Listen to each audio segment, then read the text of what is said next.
हम कथा सुनाते राम सकल गुण धाम की। हम कथा सुनाते राम सकल गुण धाम की।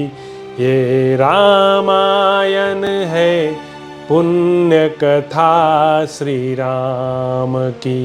ये रामायण है पुण्य कथा श्री राम की। जम्बूदीपे भरत खंडे आर्यावर्ते भारत वर्षे। एक नगरी है विख्यात अयोध्या नाम की। यह जन्म भूमि है परम पूज्य श्री राम की। यह जन्म भूमि है परम पूज्य श्री राम की। यह रामायण है पुण्य कथा श्री राम की। यह रामायण है पुण्य कथा श्री राम की। श्री सीताराम चंद्राभ्याम नमः। श्रीमद् वाल्मीकीय रामायण भारत का स्वर्णिम महाकाव्य। 59वां सर्ग। सुमंत्र द्वारा श्रीराम के शोक से जड़। चेतन एवं अयोध्यापुरी की दुर्वस्था का वर्णन तथा राजा दशरथ का विलाप। सुमंत्र ने कहा, जब श्री रामचंद्र जी वन की ओर प्रस्थित हुए तब मैंने उन दोनों राजकुमारों को हाथ जोड़कर प्रणाम किया और उनके वियोग के दुख को हृदय में धारण करके रथ पर आरूढ़ हो उधर से लौटा।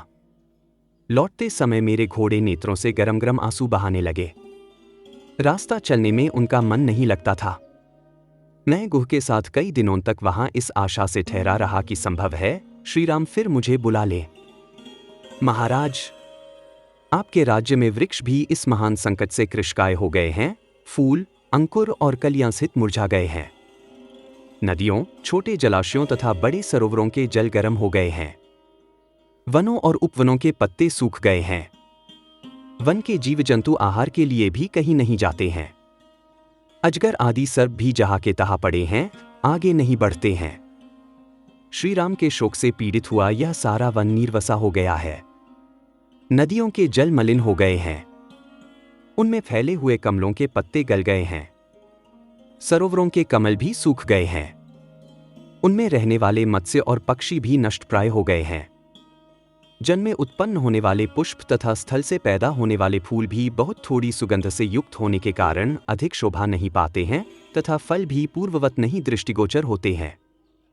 नरश्रेष्ठ, अयोध्या के उद्यान भी सूने हो गए हैं। उनमें रहने वाले पक्षी भी कहीं छिप गए हैं। यहाँ के बगीचे भी मुझे पहले की भांति मनोहर नहीं दिखाई देते हैं। अयोध्या में प्रवेश करते समय मुझसे किसी ने प्रसन्न होकर बात नहीं की। श्री राम को न देखकर लोग बारंबार लंबी सांसें खींचने लगे। देव, सड़क पर आए हुए सब लोग राजा का रथ श्री राम के बिना ही यहाँ लौट आया है, यह देखकर दूर से ही आंसू बहाने लगे थे। अट्टालिकाओं, विमानों और प्रासादों पर बैठी हुई स्त्रियां यहाँ से रथ को सूना ही लौटा देखकर श्री राम को न देखने के कारण व्यथित हो उठीं और हाहाकार करने लगीं। उनके कज्जल आदि से रहित बड़े बड़े नेत्र आंसुओं के वेग में डूबे हुए थे। वे स्त्रियां अत्यंत आर्त होकर अव्यक्त भाव से एक दूसरे की ओर देख रही थीं। शत्रुओं, मित्रों तथा उदासीन, मध्यस्थ मनुष्यों को भी मैंने समान रूप से दुखी देखा है। किसी के शोक में मुझे कुछ अंतर नहीं दिखाई दिया है। महाराज, अयोध्या के मनुष्यों का हर्ष छिन गया है। वहां के घोड़े और हाथी भी बहुत दुखी हैं। सारी पुरी आर्तनाद से मलिन दिखाई देती है। लोगों की लंबी लंबी सांसें ही इस नगरी का उच्छ्वास बन गई हैं। यह अयोध्यापुरी श्री राम के वनवास से व्याकुल हुई पुत्र वियोगिनी कौसल्या की भांति मुझे आनंद शून्य प्रतीत हो रही है। सुमंत्र के वचन सुनकर राजा ने उनसे अश्रुगद्ध परमदीन वाणी में कहा, सूत, जो पापी कुल और पापपूर्ण देश में उत्पन्न हुई है तथा जिसके विचार भी पाप से भरे हैं, उस कैकेयी के कहने में आकर मैंने सलाह देने में कुशल वृद्ध पुरुषों के साथ बैठकर इस विषय में कोई परामर्श भी नहीं किया। सुहृदों, मंत्रियों और वेदवेताओं से सलाह लिए बिना ही मैंने मोहवश केवल एक स्त्री की इच्छा पूर्ण करने के लिए सहसा यह अनर्थमय कार्य कर डाला है। सुमंत्र, ओहारवश यह भारी विपत्ति निश्चय ही इस कुल का विनाश करने के लिए अकस्मात आ पहुंची है। सारथे, यदि मैंने तुम्हारा कभी कुछ थोड़ा सा भी उपकार किया हो तो तुम मुझे शीघ्र ही श्री राम के पास पहुंचा दो।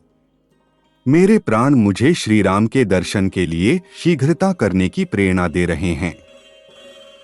यदि आज भी इस राज्य में मेरी ही आज्ञा चलती हो तो तुम मेरे ही आदेश से जाकर श्री राम को यन से लौटा ले आओ, क्योंकि अब मैं उनके बिना 2 घड़ी भी जीवित नहीं रह सकूंगा। अथवा महाबाहु श्री राम तो अब दूर चले गए होंगे, इसलिए मुझे ही रथ पर बिठाकर ले चलो और शीघ्र ही राम का दर्शन कराओ। कुंडकली के समान श्वेत दांतों वाले लक्ष्मण के बड़े भाई महाधनुर्धर श्री राम कहाँ हैं? यदि सीता के साथ भली भांति उनका दर्शन कर लूं तभी मैं जीवित रह सकता हूं। जिनके लाल नेत्र और बड़ी बड़ी भुजाएं हैं तथा जो मणियों के कुंडल धारण करते हैं, उन श्री राम को यदि मैं नहीं देखूंगा तो अवश्य यमलोक को चला जाऊंगा। इससे बढ़कर दुख की बात और क्या होगी कि मैं इस मरणासन्न अवस्था में पहुंचकर भी इक्ष्वाकु कुल नंदन राघवेंद्र श्री राम को यहाँ नहीं देख रहा हूँ। हा राम, हा लक्ष्मण, हा विदेहराज कुमारी तपस्विनी सीते, तुम्हें पता नहीं होगा कि मैं किस प्रकार दुख से अनाथ की भांति मर रहा हूँ। राजा उस दुख से अत्यंत अचेत हो रहे थे, अतः ये उस परम दुर्लंघ्य शोक समुद्र में निमग्न होकर बोले। देवी कौसले, मैं श्री राम के बिना जिस शोक समुद्र में डूबा हुआ हूँ उसे जी तेजी पार करना मेरे लिए अत्यंत कठिन है। श्री राम का शोक ही उस समुद्र का महान वेग है। सीता का बिछोह ही उसका दूसरा छोर है। लंबी लंबी सांसें उसकी लहरें और बड़ी बड़ी भंवरें हैं। आंसुओं का एक पूर्वक उमड़ा हुआ प्रवाह ही उसका मलिन जल है। मेरा हाथ पटकना ही उसमें उछलती हुई मछलियां का विलास है। करुण क्रंदन ही उसकी महान गर्जना है। ये बिखरे हुए केश ही उसमें उपलब्ध होने वाले सेवार हैं। कैकेंसी बड़वानल है। वह शोक समुद्र मेरी वेगपूर्वक होने वाली अश्रुवर्षा की उत्पत्ति का मूल कारण है। मंथरा के कुटिलतापूर्ण वचन ही उस समुद्र के बड़े बड़े प्राह है। क्रूर कैकेयी के मांगे हुए 2 वर ही उसके 2 तट हैं तथा श्रीराम का बनवास ही उस शोक सागर का महान विस्तार है। मैं लक्ष्मण सहित श्रीराम को देखना चाहता है, परंतु इस समय उन्हें यहाँ देख नहीं पाता है। यह मेरे बहुत बड़े पाप का फल है। इस तरह विलाप करते हुए महायशस्वी राजा दशरथ तुरंत ही मूर्छित होकर शैया पर गिर पड़े। श्री रामचंद्र जी के लिए इस प्रकार विलाप करते हुए राजा दशरथ के मूर्छित हो जाने पर उनके उस अत्यंत करुणाजनक चचन को सुनकर राम माता देवी कौसल्या को पुनः दुगुना भय हो गया। 60वां सर्ग। कौसल्या का विलाप और सारथी सुमंत्र का उन्हें समझाना। तदंतर जैसे उनमें भूत का आवेश हो गया हो, इस प्रकार कौसल्या देवी बारंबार कांपने लगी और अचेत सी होकर पृथ्वी पर गिर पड़ी। उसी अवस्था में उन्होंने सारथी से कहा, सुमंत्रा, जहाँ श्री राम हैं, जहाँ सीता और लक्ष्मण हैं, वहीं मुझे भी पहुंचा दो। मैं उनके बिना अब एक क्षण भी जीवित नहीं रह सकती। जल्दी रथ लौटाओ और मुझे भी दंडकारण्य में ले चलो। यदि मैं उनके पास न जा सकी तो यमलोक की यात्रा करूंगी। देवी कौसल्या की बात सुनकर सारथी सुमंत्र ने हाथ जोड़कर उन्हें समझाते हुए आंसुओं वेग से अवरुद्ध हुई गद्यवाणी में कहा, महारानी, यह शोक, मोह और दुखजनित व्याकुलता छोड़िए। श्री रामचंद्र जी इस समय सारा संताप भूलकर वन में निवास करते हैं। धर्मज्ञ एवं जितेंद्रिय लक्ष्मण भी उस वन में श्री रामचंद्र जी के चरणों की सेवा करते हुए अपना परलोक बना रहे हैं। सीता का मन भगवान श्री राम में ही लगा हुआ है, इसलिए निर्जन वन में रहकर भी घर की ही भांति प्रेम एवं प्रसन्नता पाती तथा निर्भय रहती हैं। वन में रहने के कारण उनके मन में कुछ थोड़ा सा भी दुख नहीं दिखाई देता। मुझे तो ऐसा प्रतीत होता है मानो विदेहराज कुमारी सीता को परदेश में रहने का पहले से ही अभ्यास हो। जैसे यहाँ नगर के उपवन में जाकर वे पहले घूमा करती थीं, उसी प्रकार निर्जन वन में भी सीता सानंद विचरती हैं। पूर्ण चंद्रमा के समान मनोहर मुख वाली रमणी शिरोमणि उदार हृदया सती साध्वी सीता उस निर्जन वन में भी श्री राम के समीप बालिका के समान खेलती और प्रसन्न रहती है। उनका हृदय श्री राम में ही लगा हुआ है।